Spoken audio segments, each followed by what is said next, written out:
First question that we tend to get asked when presenting this is, yeah, this is all really very nice, but we don't have the money. Where's the money for this? We don't have the money.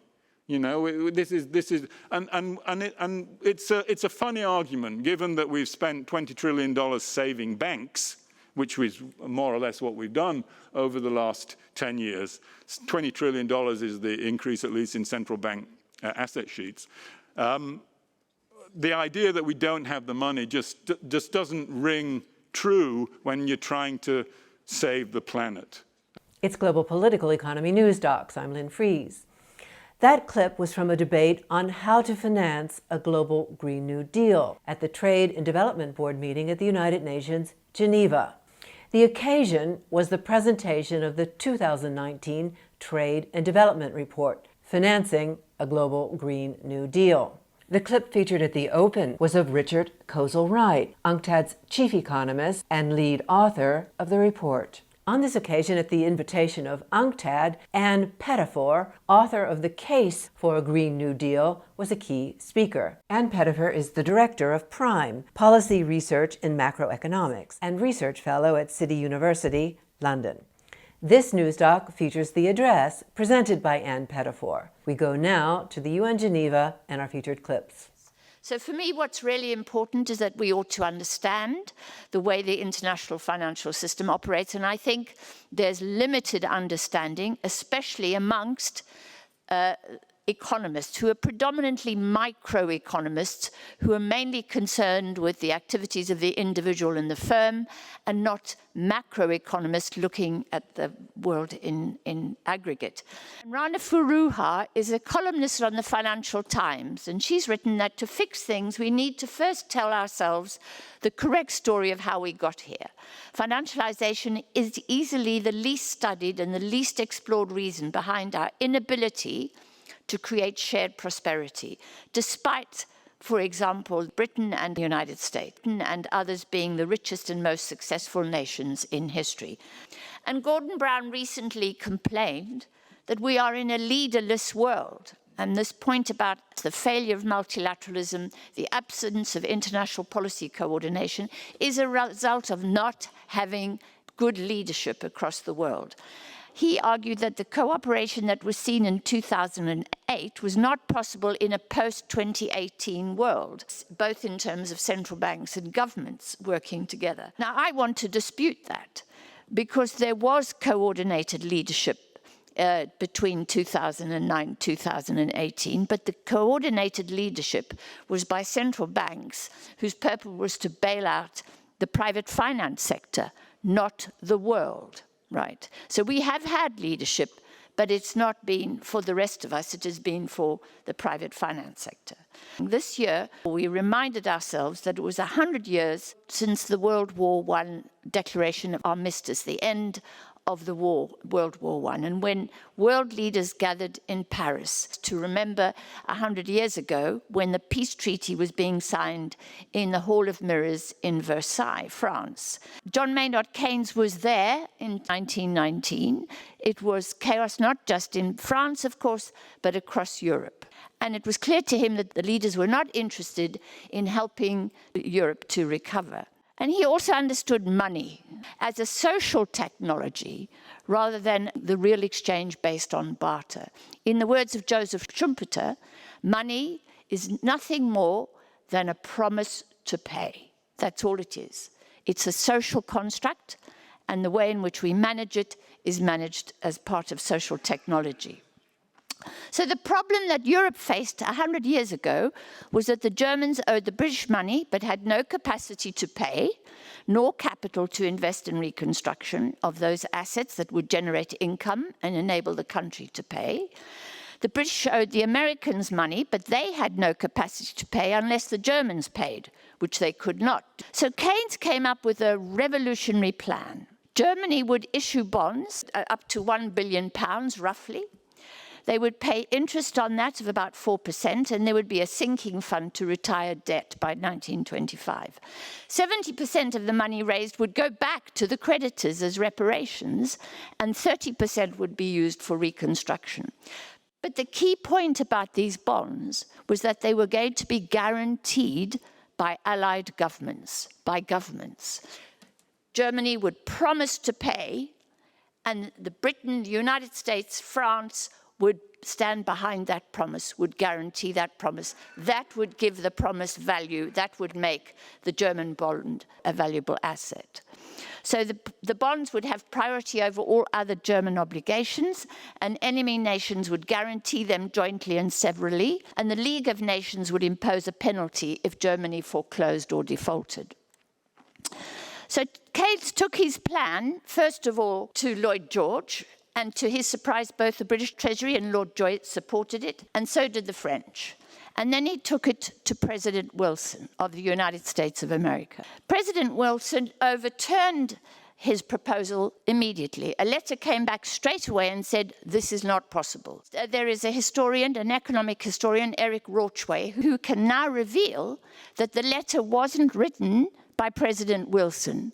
And this was not known until quite recently, until Rawchway uncovered Wilson's correspondence. The letter was written by this man, Thomas Lamont, chief executive of J.P. Morgan, who was an advisor to Wilson and who wrote the letter. So he argued that it was important for the finance for Germany to go through the usual private channels. So when he argued that, it was the usual private channels arguing that money should go through the usual private channels, right?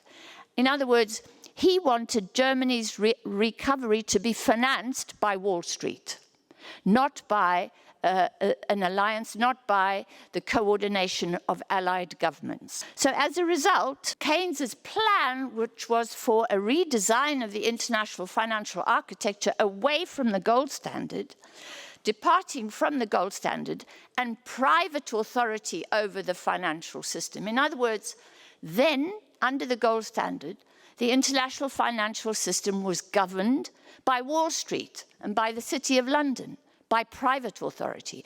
And his revolutionary plan was to say, no, let's reconstruct the international financial system so that it would be governed by public authority. It would be public authority that would guarantee the German loan, right? And this is the proposal that Wilson destroyed in his letter. Said, no, the United States couldn't back this. Instead, Germany should rely on Wall Street. The gold standard was a fantastic machinery of global self-regulation by international bankers and financiers. The chaos was then caused by the fact of the restoration of the gold standard. The consequence of that was that we had passing of monetary hegemony to the United States. There was austerity between 1919 and 29. Central banks were made independent of political authority.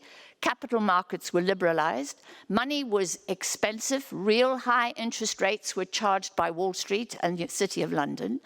And the UK's colossal war loan of £2 billion was issued at 5%, which at the time was very high in real terms, right? That led to mass unemployment, deflation, and industrial unrest in the 20s and 30s. The US depression of 1920-21, which many people overlook. The United States needed Europe to be able to trade. The United States needed Europe to recover. But the bankers had undermined Europe's recovery, and that caused a depression in the United States between 20 and 1921. Then there was, in Britain, the 1926 general strike. And then there was the roaring 20s, a massive credit inflation of debt, which in 1929 deflated dramatically, leading to the Great Depression of 1931. And with all that came the rise of fascism and another catastrophic world war. This was the consequence of leaving the international financial system to be governed by the private sector and by private authority and not by public authority. The good news is that in 1933, Franklin Roosevelt is elected as president. And he's a monetary radical, but in some senses a fiscal conservative. He's understood Keynes's message of 1919. He's understood the gold standard because he was governor of the state of New York when the Wall Street House of Cards collapsed in 1929. He watched as over 5,000 American banks failed, an average of 100,000 jobs vanished each week, and almost 25% of the American workforce was unemployed by the end of his governorship in 1932. So he lived through the crisis caused by a massive inflation of credit and then the debt deflation. So in his inaugural speech, he talks about the practices of the unscrupulous money changers who stand indicted in the court of public opinion, rejected, he said, by the hearts of men and women. Faced by failure of credit, they have proposed only the lending of more money. The money changers, he argued, have fled from their high seats in the temple of our civilization. We may now restore that temple to the ancient truths. This is his inaugural speech on the Saturday afternoon. On the Saturday night, he began the process of dismantling the gold standard. He said to his staff, all the banks have to hand over their gold back to the US Treasury. We are not on the gold standard anymore. I want them to hand over their gold tomorrow. And they said, you can't do it because it's a Sunday, it's a holy day, right? He said, fine, we're closing the banks on Monday. The banks have to hand over their gold. From now on, the health of the US currency is going to be determined by the health of the US economy, not by Wall Street financiers basing it on limited amounts of gold in the vault of banks. And then immediately began to alter the currency, change the currency, the value of the currency, and improve prices for the United States' agricultural sector. So he began this process of ending what Keynes had called a barbaric relic, the private authority over the global financial system by private banks. So his actions are often interpreted as fixing the banks. But he did far more. By dismantling the gold standard, he transformed the international financial system, and it was system change that enabled him to fix the banks, right? But more importantly, the United States was facing an ecological crisis. It was called the Dust Bowl, right? They had a big crisis in the southern states where they had eroded the soil, they'd farmed the soil. People were migrating in numbers, thousands, away from the south. It was a massive problem. Under Roosevelt, the finance was raised to plant 3 billion trees and restore the health of large sections of the United States. Now, there's lots that's wrong about the New Deal, but it was a Green New Deal because it addressed an ecological crisis, as we are today in addressing a much bigger one. And he was only able to do that because the international finance sector had been subordinated to the authority of elected democratic governments, right? And his government, first of all. Subsequently, other governments followed, and the gold standard collapsed in 1933, and then began a process of recovery and prosperity until, unfortunately, the war broke out. Now, the reason I tell you the story is that it is so relevant to where we are today. Roosevelt achieved the restoration of public authority over the international financial system. That success had evaded Keynes in 1919, and so we'd had 20 years of chaos as a result. So then we get, in 1945, the Bretton Woods system, which is not exactly what Keynes wanted. It's far from what he wanted, but it's a beginning of a process which restores recovery. This is a fantastic chart of private debt from 1740 onwards. And you can see how private debt in the 1920s, that spike just before the Great Depression, how the private authority over the financial system inflates credit massively until it peaks in 1929 and implodes and deflates and comes down.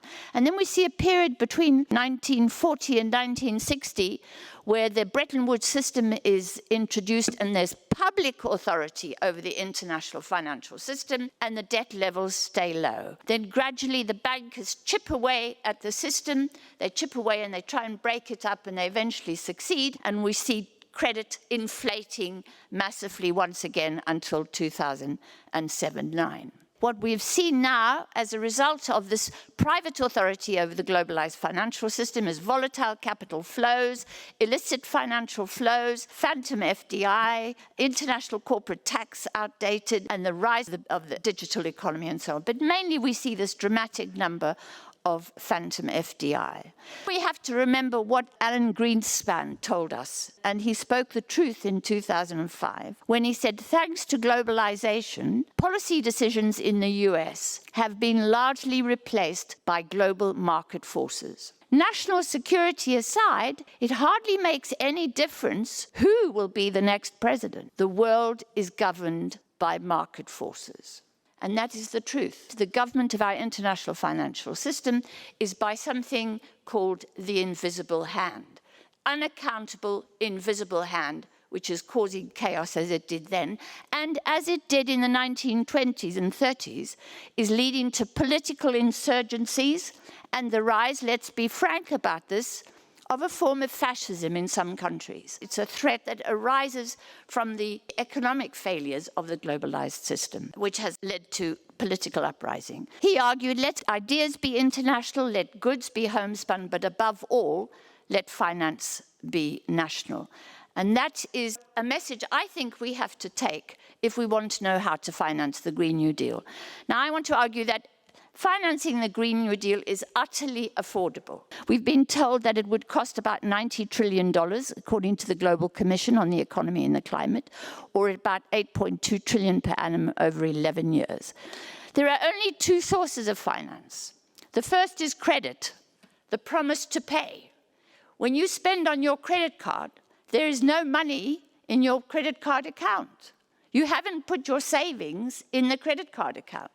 You are promising to pay. You take your credit card and spend, and then use income to repay. That's the magic of the credit system. That's the power of it, and why it's so important that it should be managed. Savings are a consequence of credit, of the ability to raise finance, to spend it, especially in employment. We all know from our own experience that if you get a job, you get income at the end of the month. Employment creates income, not just for the employee, but also for the government, because people who are employed pay taxes, both, VAT, but also income taxes. That goes back to the government as revenue to pay for the credit. That's how the system is supposed to work if it is to be balanced. But unfortunately, at the moment, what we have is a massive inflation of credit, but it's not invested in employment for the creation of income and the repayment of the debt. And so we have massive imbalances in the global economy, but also in domestic economies. So the great thing about a monetary economy, the great strength of it, is that we do not need savings. It's not necessary to go with a tin and ask for somebody's savings in a monetary economy. That's why a monetary economy is such a civilizational advance. What we need is credit, the promise to pay, and we need that credit to be backed up by guarantees. In the case of rich countries, it's backed up. In my country, Britain, it's backed up by 30 million taxpayers. In the United States, it's backed up by 140 million taxpayers, people who are employed and pay their taxes. In poor countries, we need more people to be employed in order to provide the tax revenues which provide the guarantee for a monetary system. So society is no longer dependent on those with savings or surpluses for finance or credit. Those with accumulated capital, they are no longer the sole providers of finance in a monetary economy. Credit creates savings, spending generates income, part of income generated used to repay the debt and keep the credit system in balance, but only if spending generates employment and with it income. So we've seen, as Richard has said, central bank balance sheets expand massively. I thought it was $13 trillion. He says it's $20 trillion. These are numbers beyond our comprehension. But we know that governments have got savings. We know that pension funds have got $40 trillion in savings, that asset management funds globally have $87 trillion in savings, And according to the Financial Stability Board in 2019, global financial assets, and they may be savings, but they may also be phantom, amount to something like $377 trillion. So that the idea that there is no money for a Green New Deal is utterly ludicrous. We know shadow banking system has $185 trillion, and that also national development banks have access to savings, and that there are other savings institutions. So there is no argument about how we can finance the Green New Deal. The argument must be, what are we going to spend it on? How are we going to make it a labor-intensive transformation? How are we going to substitute labor for carbon? Because we can't burn carbon. We're going to have to, in Britain, grow our own green beans. We won't be able to import them from Kenya in the future. But we're going to have to be more self-sufficient, but it's going to have to be labor-intensive. It's going to have to be an employment-rich economy, a green economy. And in that sense, I think the Green New Deal offers a great deal of hope to the people of low-income countries because it promises a transformation which will bring greater prosperity to millions of people, not just to the few. Thank you very much. We have to leave it there. Thank you for watching and for your interest in this segment of GPE News Docs, coming to you from Geneva as a guest contribution to Naked Capitalism at nakedcapitalism.com.